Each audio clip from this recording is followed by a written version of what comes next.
नमस्कार, राष्ट्रपोष से मैं पवन केसवानी।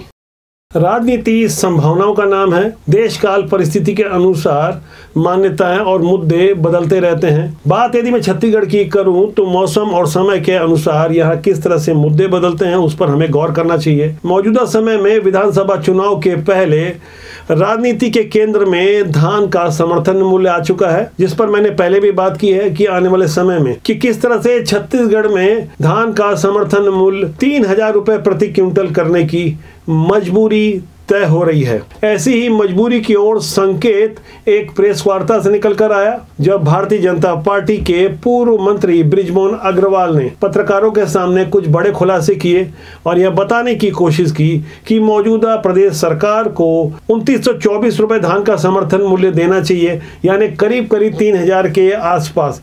ऐसा उन्होंने क्यों कहा, किस लिए कहा, मैं उस पर भी आऊंगा। इस विषय को जानने समझने से पहले मैं यदि छत्तीसगढ़ की जमीनी हकीकत की बात करूं तो 31 जनवरी 2023 के विपणन वर्ष तक राज्य सरकार की ओर से 107,51,558 मीट्रिक टन धान की खरीदी की गई थी, जबकि इससे पहले यानी 21-22 के विपणन वर्ष में यह खरीदी 98 लाख मीट्रिक टन के आसपास थी। अब जो नया दावा किया जा रहा है कि राज्य सरकार की ओर से कि 125 लाख मीट्रिक टन धान की खरीदी की जाएगी, लेकिन भाजपा की ओर से पूर्व कृषि मंत्री बृजमोहन अग्रवाल ने वही बातें दोहराई जिसे 7 जुलाई 2023 को प्रधानमंत्री नरेंद्र मोदी ने रायपुर की एक सभा के दौरान कहा था। तब पीएम नरेंद्र मोदी ने दावा किया था कि 80% से ज्यादा धान की कीमत केंद्र सरकार देती है। इस पर खूब राजनीति हुई और वार पलटवार हुए।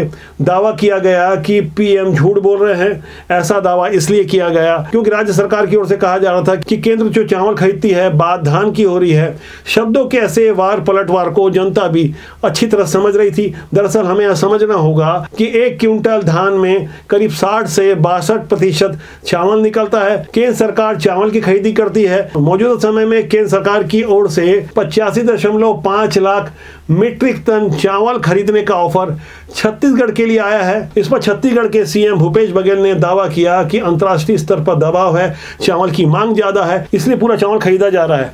ऐसी राजनीति के पीछे क्या गूढ़ अर्थ है? मौजूदा समय में चुनाव नजदीक है। ऐसे हालात में छत्तीसगढ़ की राजनीति में धान केंद्र में आ चुका है। इस पर भाजपा की ओर से पूर्व कृषि मंत्री बृजमोहन अग्रवाल ने जो खुलासे किए, प्रेस कॉन्फ्रेंस में जो बातें कही, उनके दावा खुलासे का अंश हम संक्षेप में समझने की कोशिश कर रहे हैं।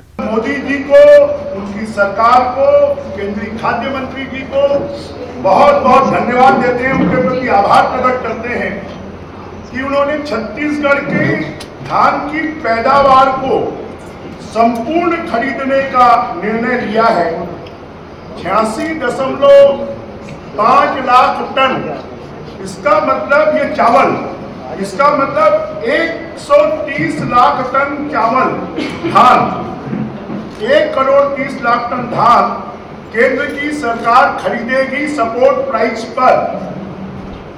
जो हमारे लबरा मुख्यमंत्री बार बार कहते हैं कि हम खरीदते हैं, हम खरीदते हैं, हम खरीदते हैं, तो क्या अगर केंद्र की सरकार 86.5 लाख टन चावल नहीं लेगी तो क्या भूपेश बघेल जी और उनकी सरकार में दम है कि वो यहाँ के किसानों का धान खरीद पाए?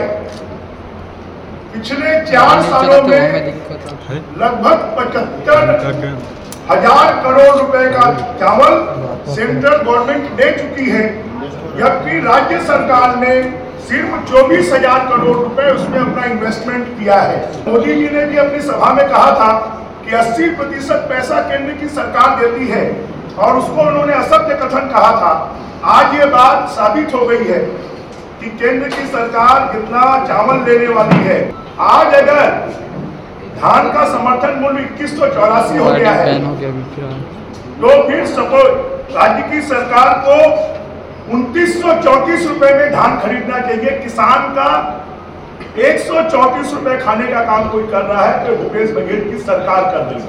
तो जैसे कि आप समझ पा रहे थे कि बृजमोहन अग्रवाल दावा कर रहे थे कि छत्तीसगढ़ राज्य सरकार जो 125 लाख मीट्रिक टन धान खरीदने का लक्ष्य रखी है, यदि 130 लाख मीट्रिक टन भी खरीदा जाए उससे भी हम खरीद लेंगे। और इतना ही नहीं, उन्होंने तो यहां तक दावा किया कि प्रति एकड़ 20 क्विंटल धान खरीदी पर केंद्र की मुहर लग चुकी है। यहां में समझना होगा कि वक्त और मौसम के अनुसार किस तरह से कांग्रेस और भाजपा के दावे अलग अलग हो सकते हैं। कभी दावा किया जा रहा था कि छत्तीसगढ़ की धरती में 1 एकड़ में 20 क्विंटल तक धान नहीं होता, लेकिन अब बाजी पलट चुकी है।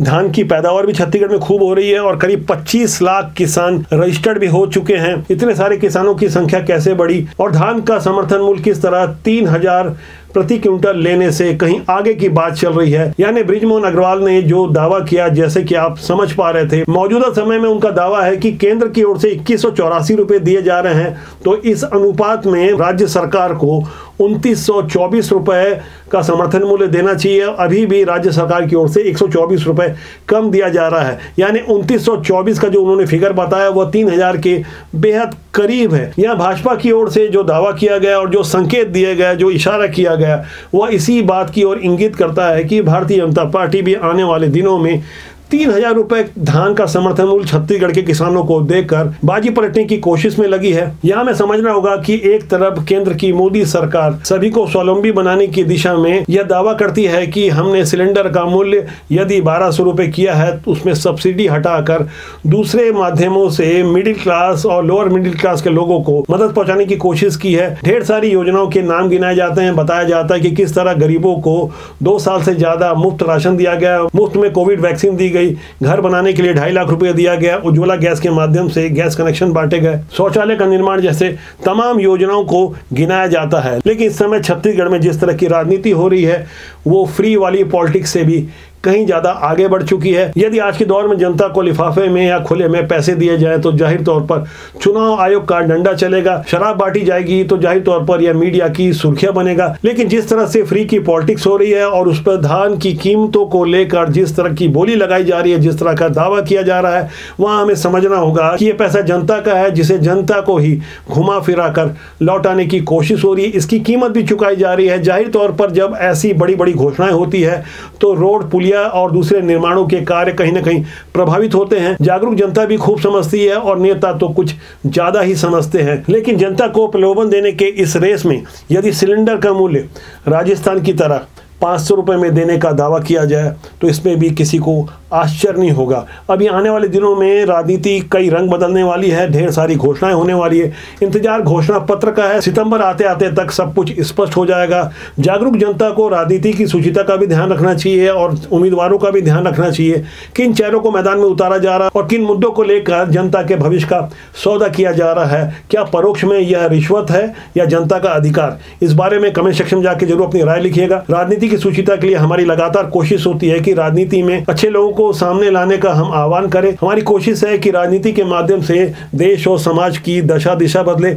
अच्छे लोगों को राजनीति में आना चाहिए, वरना बुरे लोगों का राजनीति में कब्जा हो जाएगा। आज के अंक के लिए इतना ही। मेरा आपसे अनुरोध है कि आप चैनल को देखें, लाइक करें, शेयर करें और सब्सक्राइब करना न भूलें। नमस्कार।